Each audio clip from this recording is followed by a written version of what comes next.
Hello and welcome. I'm Stephanie Miller, HOK's Director of Public Relations. For the next 30 minutes or so, we are going to discuss modular construction and prefabrication. Known for decades as a way to revolutionize the construction process, this industry is valued at more than $20 billion in the US alone, and it continues to grow. Today, we're excited to explore this topic, including modular construction's recent resurgence, best practices to implement in different markets, and knowing when it's best to use and, importantly, not use prefabrication and modular construction in your project. I'm joined by three experts in architecture, engineering, and construction who are incorporating modular design and construction into their projects. First is Luke Bridle. He's Director of Transportation at HOK.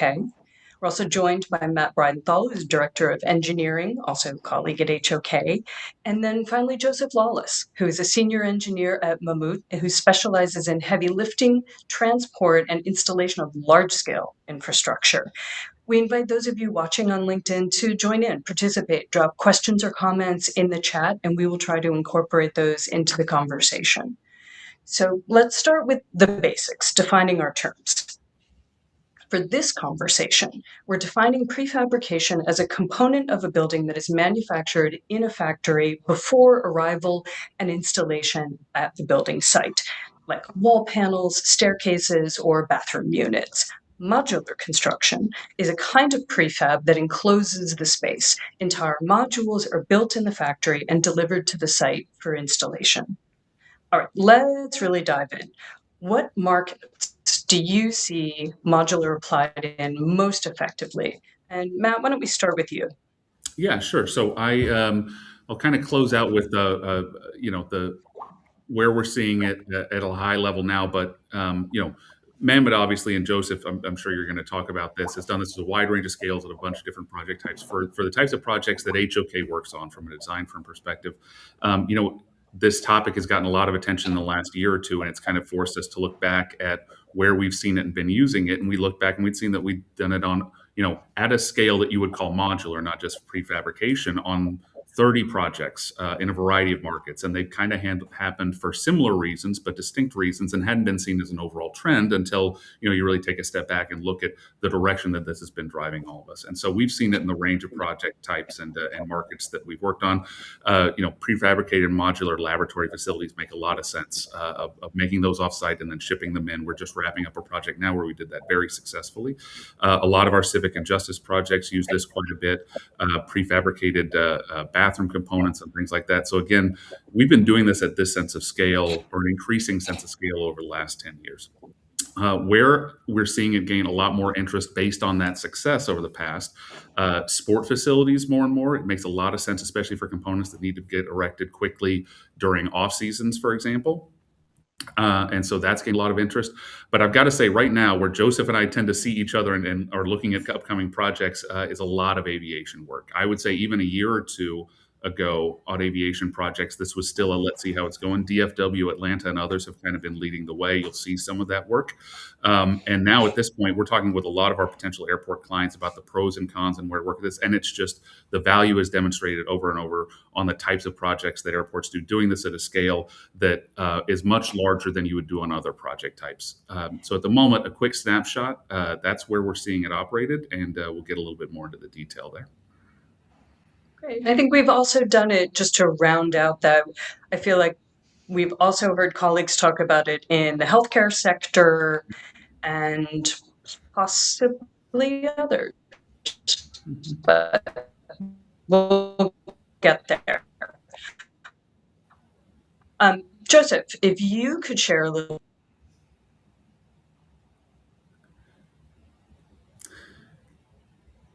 Do you want to try that again, Stephanie? Maybe. Yeah, Steph, sorry, it was a little bit of an audio thing. Can you rephrase that for Joseph? Oh, sorry, apologies. Joseph, if you want to jump in and talk a little bit about Mammoet's approach, what you do with them and the markets with which you work. So I've been with Mammoet approximately 25 years now, and starting in this industry, 25 years ago, the modular construction back then was completely different. We were talking large offshore modules. We're talking prefabricated compartments for chemical and refineries and things like that. And it's developed more and more toward the civil side where we're doing bridges and things like that. And the airport industry is the new player in the game, and it's become a very prominent player in the game because people see the most effects in some of that stuff that we do at airports. Even though the average person doesn't see it, the airlines see it, the owners see it, and things like that. So we've come a long way in the 25 years I've been in the business doing this. It's steadily getting larger and larger components, further and further completion. So, the offshore industry, their completion level is 99%. They put turnkey projects offshore because they have the ability to do it. Airport side of things, we're getting to those where we're approaching higher and higher percentages of completion with internals being put in. We're looking at doing stuff underneath where we have the ability to start hanging baggage handling, IT infrastructure, and things like that. So it's a very evolving industry right now in what's going on and how it's moving forward. HOK is doing a pretty good job with pushing that forward as well too. There are other players in the game for the airport side that are helping drive that through HOK and their companies. Well, sticking with you, Joseph, for another minute, what do you feel people do not know about modular, and what's your approach to these projects? What people don't know about modular is that it's been there for a long time. We've taken it for granted for so many years because it's something you don't see in the forefront of what's going on. It's always the back end side of things going on. People don't understand and don't see the timing and cost benefits that you potentially gain from that. Looking at the DFW project, their undergrounds were, I think, their turnover for doing undergrounds were several weeks behind. However, because of the modular pre-construction that was done ahead of time, they could maintain that same deadline for completion. And that's one of the big things people miss in modular construction and that they don't understand is the size of the component and the complexity of the component still helps you maintain that final due date for turnover, accessibility for completion on the interior, if depending on the level that the contractor has in turning it over to the owner. That feels like a good segue into the next question, which is really starting to drill down into what conditions make this a smart strategy, and how do you assess early in the project process if modular is the right solution? And what do designers and clients need to know about working with modular? And Luke, I know you've got some examples that you're working with right now, and maybe you want to start off. Yeah, sure. Thanks, Stephanie.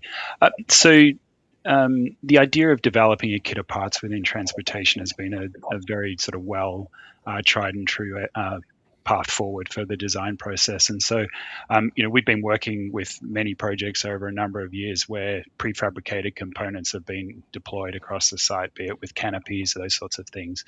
And modular is kind of the next, I think, evolution for us of that. So in terms of getting standardization and quality, that's something where modular can really help.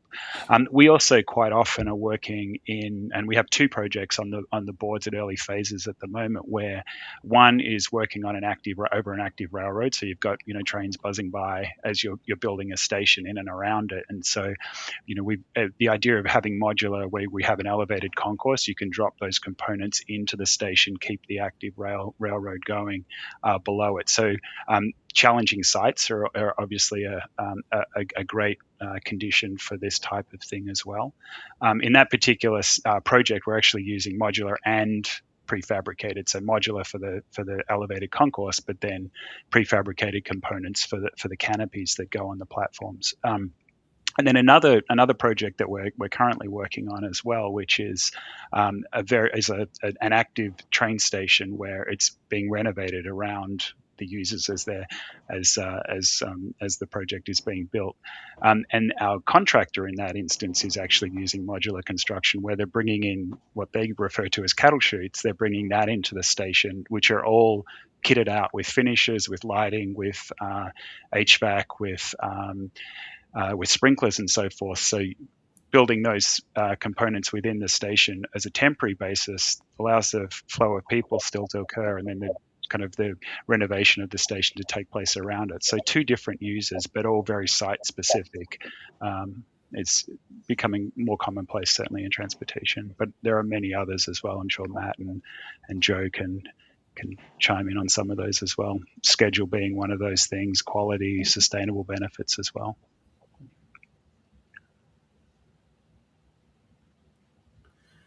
Matt, do you want to pick up on any of those threads that Luke threw out about those conditions that we need to keep an eye out for? Yeah, no, I'm glad, I'm glad Luke referenced a couple of conditions that are not unique in terms of a lot of the types of projects. Joseph, I'm sure I know where you've got experience where we've worked together, where the final location of where this needs to go is often a very difficult place to access. It's a secure location, it's in active use, and things like that. And so the logic of building these offsite has a number of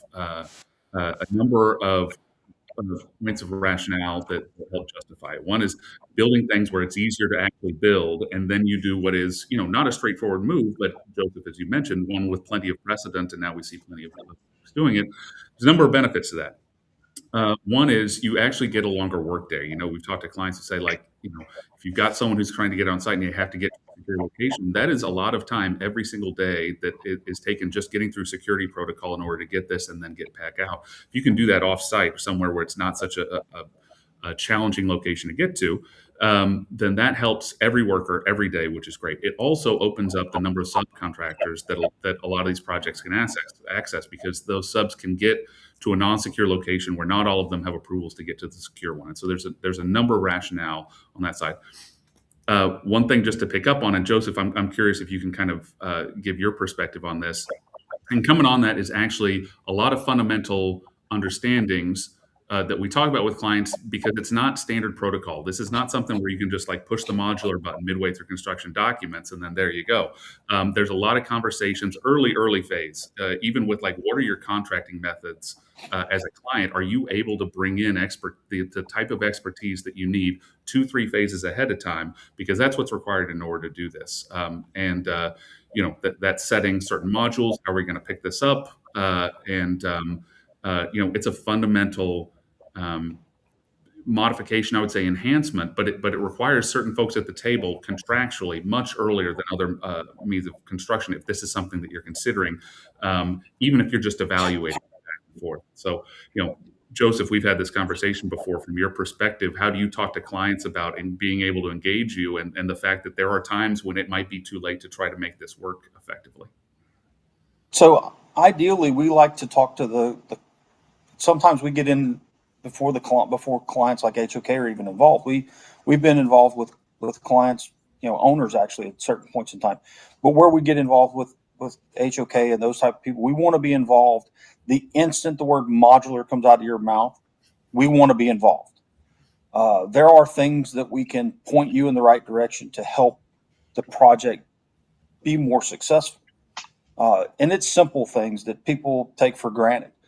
We did a job where had they talked to us 6 months or 12 months in advance, it could have saved them days in the schedule because we had to bring in a lot of equipment to support the module a certain way, whereas we could have done simple changing the flooring primary members orientation 90 degrees would have eliminated 2 shifts of work between transports. It's that simple. But once the building is designed, the engineering is done, purchasing is started, construction, steel construction has started, it's too late. If you've already planned for modular, but you either A, don't have the experience, or B, you don't necessarily think about some of the stuff we do because we see this every day. You don't grasp those concepts where it can potentially save you money in the long run. It could save you money in your flooring system just by changing it versus paying me to bring in a bunch of equipment to do the same job. There's little things like that make worlds of difference. I want to follow up, Joseph, on what you're saying, and just to agree with you as a designer to a contractor. So, it's one of the analogies I like in terms of what does modular construction mean and how these things actually operate is that it's like in the comic books when Superman like picks up the building, right? Mhm. But the way they show that is wrong. If Superman picked up a building like that, it would fall over and collapse, right? But what we're doing is kind of a similar move here, which means we need to look at where Superman's picking up the building, because Joseph's team is Superman, and then you need to do it. And it's asking that building or that structure to do something temporarily for a couple of hours. It's never going to have to do it again in its life. And you really want to do that as efficiently as possible. You get a lot of benefit out of it, but there's a variety of ways of doing it. And Joseph, just a second, what you're saying, the earlier in the process you're talking about how you're going to want to do that, you make sure that you're doing it that's not a cost premium and that isn't something that in any way limits the design or infringes on the experience of the folks who are going to use that facility for the decades and decades after that move happens. Correct. And again, being ahead of the curve and looking at that, how to support the building, potentially saves you time on the back end as well.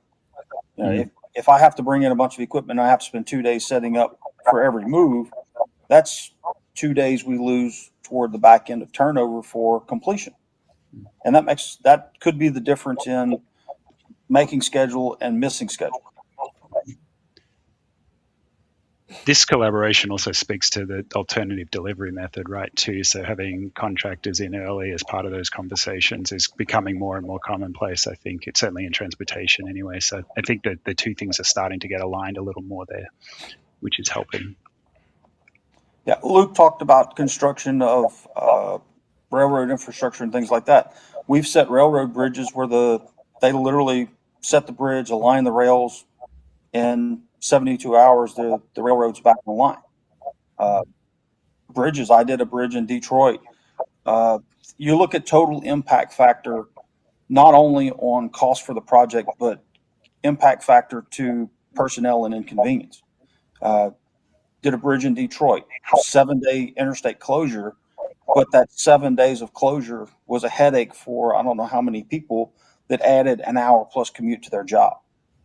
So it's those kind of things that you look at. Had they chose to build the project conventionally, it would have been 6 months or 12 months of that type of closures.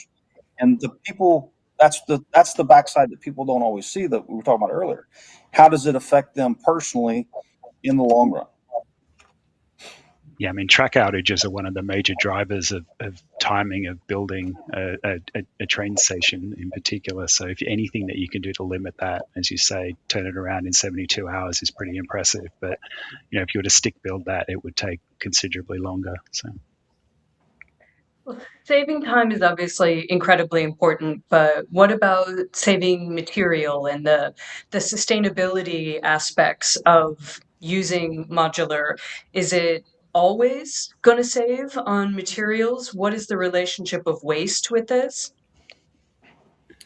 Yeah, it's I hate being the engineer on the call and saying it depends, but it depends. It's and a lot of folks who talk modular, some folks who say modular, they're thinking of a PV array in the middle of a field, and it's highly repetitive, and you're getting a lot of repetition and everything out of it, and that has a lot of success. You contrast that with, we showed the DFW project. One of the things about doing an aviation or transportation project is, the saying is you've worked at one airport, you've worked at one airport. These are all, complicated insight. And so, we're all striving to do as well as we can in terms of embodied carbon reduction and operational. And there's a lot of things to be said for this. That said, you need to have an honest assessment of the fact that, that DFW project that we show there, you are building a fabrication yard, which is this non-secure facility where you get to do all of this work. That requires foundations and it requires temporary structure that you want to reuse as much as possible so that you're not paying for something that you don't necessarily need, and you're not paying for materials and energy. But there is that to factor against the gains in schedule and all the other advances on it. And so it highly depends on the type of modular construction that you're talking about. But I do think anytime that you're talking about building something more effectively, more efficiently, in less time, and then rolling it in a number of ways where it makes sense, that tends to manifest in energy savings and cost savings. But it's not an automatic, no matter how you do it, it's going to save it. It does require some thought and some conversations with the client about, cost and sustainability considerations. There's also, just driving on the cost piece a little bit too, Matt, there's predictability there too, which is also helpful. It doesn't always lead to saving, but predictability is something that's also helpful for the project. So you've talked a lot about the conditions that really will serve modular best, some of the great benefits, but let's look at it from the other perspective. What are some of the challenges that you've faced with modular or offsite strategies? And when, frankly, is traditional construction the better path? Anybody want to jump in on that one? I mean, if it's a bespoke design or a one-of-a-kind design, then modular construction is really not appropriate. I would say that's from a design perspective, that's probably number one there. Yeah, it's tough because you balance that with the fact that a lot of what we're doing with Joseph and the Mammoet team at DFW is bespoke. There's some repetitiveness to it, but it still vets out. That said, I finished a great book recently of how big things get done, and when they're done well, modular is a big component of where they're done well. But Luke, to your point, the repetitiveness, the more you can do that, the more value you get out of it. You contrast that with like the worst big projects that get done often are nuclear power plants because it's a one-off and 1,000 different reasons.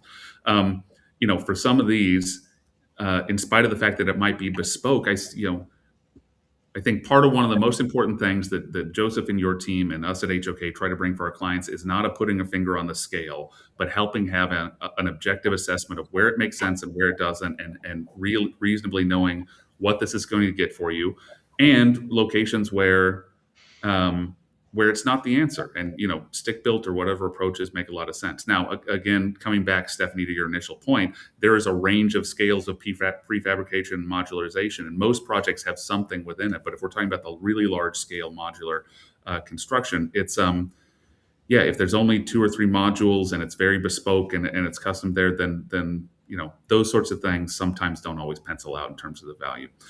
Joseph, not to undercut the things that you do, but do you find the same thing in terms of the advice that you're giving to clients? So modular construction, unfortunately, Luke, 99% of the stuff is bespoke. It's not a go into the local modular pre-construction facility and say, I want A, B, Q, and Y, and we're going to put them together. What we do is bespoke work. It is. All of the terminal buildings are bespoke work. Modular construction, where the difference between modular and stick-built construction or conventional methods, where they come about and which one to choose has a lot to do with, as Matt was talking about, how does it affect the site accesses? Can you take your construction site and make it a non-secure area? Accessibility becomes the number one thing at an airport. If you look at DFW, it is very difficult to get equipment, personnel, and materials in and out of the construction sites because of the way the airport is designed. And that has to do with a lot of airports. They're not built with infrastructure of bringing in 60, 80, 100-foot long components. Even though they're lightweight, they're just not designed for that length of equipment to come in. So modular construction does start paying for itself when you start looking at how do I get my materials to site.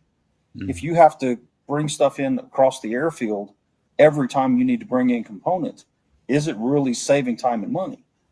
We talked to one of our clients and they were saying to get people from the security gate to the work area, they were losing 30 minutes to an hour every day per person.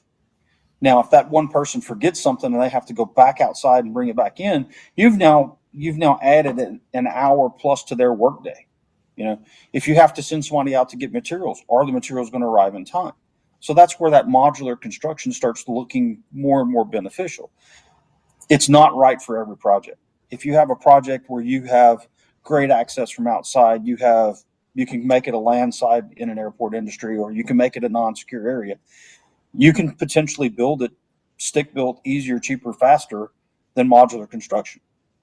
So there's a fine line in looking at what is pre-constructed modular versus conventional stick built, and how does it work? Does it always save materials? No, it does not always save materials. Is it more efficient? Can be. Is it cheaper? Can be. You're looking at so many factors to try to determine what is the best course of action. And in the airport industry, one of the first things that they look at is personnel safety and aircraft safety. Is it safer to stick build an entire terminal with cranes working, personnel working, forklifts running around? Even something as simple as bumping into a fence in an airfield is catastrophic. So those are the type of things that they look at. And driving across the airfield is a very big thing.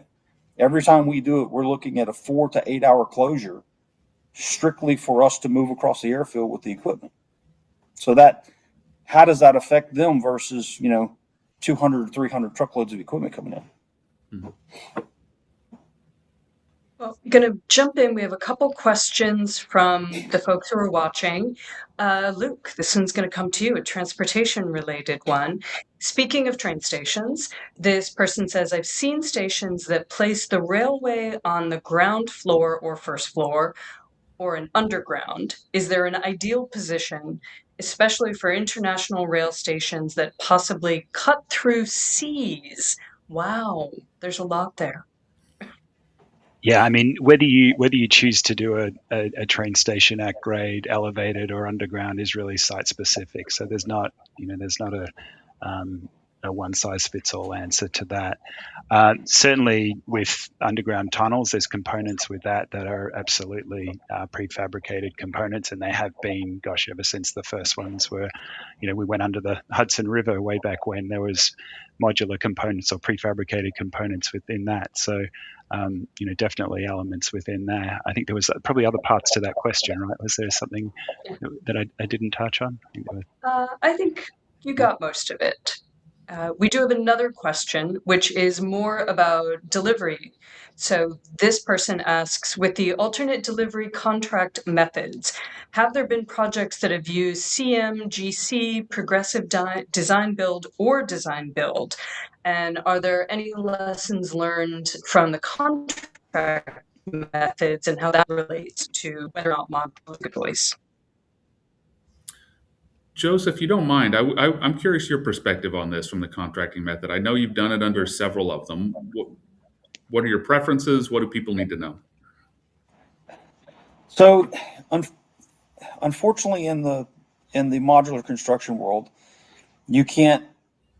You want to do a design build where you want your design 100% complete before you start construction, and that has a lot to do with, number one, making sure the building is feasible for what you're doing, but number two is you need to make sure that you put everything in the right place before you start, and that's a whole deal.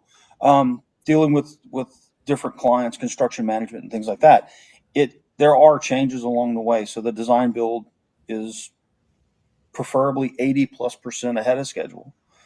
There's always changes going on due to client requirements. But construction management groups, we deal with those people. In fact, for several of our projects, we were not directly dealing with the construction management company. We were dealing with a subcontractor to them, which was our primary contact. So looking at that, unfortunately, we tend to get involved a little bit later in those phases, but it's still that we have been involved somewhere along the way. What was the other portion of that question, Stephanie? I think that was kind of it, Joseph. The reason I was curious your take on it is, design build. I think is more. I think it can be successful in any of the in any of the delivery methods that were listed in the question. I do think in a CMAR relationship or something like that, where it's not design build, as a client, they need to look at their contracting rules, and because the modular. As opposed to bringing in kind of trade design assist things and later in DD or into CDs, this is a level of construction input that is necessary and needs to be meaningfully engaged in schematic design. And just confirming that even if you're doing a CMAR arrangement, that there's nothing holding that CMAR back from getting that level of contracted expertise in early. So long as that can be done, I think that helps. When that can't be done, Joseph, I would anticipate you run into questions where you're kind of sometimes late to the game if you're not brought in until later. Yeah, the two Correct. projects I mentioned earlier were a design build too, right? So we're having those conversations very early with the contractor about how the design's going to evolve, but also how they're going to construct it, and we're finding that to be quite advantageous. Well, here's one that's back to maybe a question about conditions, but this viewer specifically asks, is there a factor that's weather related when you're choosing modular? And maybe we want to expand it, not just weather, but climate. It seems like Mammoet Joseph works everywhere. Are there kind of climatic and environmental weather conditions that drive decisions about modular? So, in some instances where you have access to waterways and things like that, um, you don't see it so much in the airport industry because they don't necessarily have the infrastructure to bring in. But we do projects where they do what they call hall construction. So they have a huge building somewhere that they can work 24 hours a day, 7 days a week. Doesn't matter if it's minus 20 degrees outside or if it's 120 degrees outside. They've got environmental conditions where they can work 24/7 on a component, so they don't get affected. So that's that those type of projects are really great and ahead of schedule. But then the side note to that is that those components require another level of logistics, and those components are built in a hall somewhere. They get loaded onto a ship or a barge, they get transported to site, they get offloaded, and then they get maybe staged temporarily and then set. When you start looking at like airports and things like that, where there's an offsite fab yard where you're doing things, you do have the ability. You still have weather constraints, and yes, we do have weather constraints for transport days as well, but you open the window up. So instead of being uh, planning on, say, in a 12-month bill schedule, you plan on losing 30 days to weather, it becomes less critical when you have your 90 days ahead of move and you've already met that deadline of what you needed to have done, and you can now start working on things that were on the schedule, but potentially for later, should weather delays occur. Um, we work winds, we work 20, 25 miles an hour is not a problem. Whereas conventional construction, 25 miles an hour, most of your cranes are shut down. So you gain those weather days back. Light rain is not a problem for us. We do move things in light rain. Fog and conditions like that, we continue to work and move forward in those conditions. So there are environmental constraints that do affect us a little bit, but it doesn't affect us as much as the whole project when you start looking at construction, from dealing with concrete pours, crane access and movement, delivery schedules due to inclement weather and things like that. We are affected, but we're affected less than the stick build method, which is one of the nice things. And most of the projects we've done where the move deadline hasn't been shifted to the left or brought ahead of schedule, they're typically, their components are sitting there to the first phase that they were planning on moving for 30 plus days. So they're already ahead of the schedule, and they're not waiting till the last minute to go in and do certain things. So you're not waiting till the last minute to hang your last structural steel or start doing some of your fireproofing or things like that. It's already done and it's been done. So you've already got that level of stuff done, and you're starting to add things. You're starting to hang more air conditioning ducting, more of your electrical conduits and things like that. So that you're adding things that you were planning on adding on site in the modular, because now you're ahead of the schedule. Yeah. Another interesting component to the question, Stephanie, from a design, well, it's largely a design, but it's a design construction interaction, is with this technology, it actually impacts the temperature at which you install these modules makes a difference. And the reason for that is, we're building these components, these modules, and then when you put them together, often we're putting them together in large chunks of building. We want to minimize expansion joints. Everybody hates them. Well, the longer you get between expansion joints, these structures expand and contract, and that gets more complicated. And so you can put enough steel in there, but you're kind of chasing your tail. And so often the way that manifests in terms of the design construction interaction is, we would like to install this between temperature X and temperature Y, which then tells you that in certain parts of the country, doing that in January or in August might be an issue. Or if something changes, then you're having to deal with it because you're going to be inducing stresses if you kind of install it when it's cold and then it expands and contracts. And so again, that's just another thing for the evaluation and the consideration, but it's something that you don't have to deal with as much as when you're stick built. But with modular construction, tying them together at different temperatures is something where If you've got a moderate climate, not a big deal. If you have more temperature extremes, it ends up being part of the evaluation where you're tying building design and the design of the structure in this case, and potentially the facade to your construction schedule. Great. Thank you. Whomever asked that weather question, it wasn't one that we even talked about during the prep, so great. It sounds like from everything that I have heard from you three that successful modular projects have a few things in common.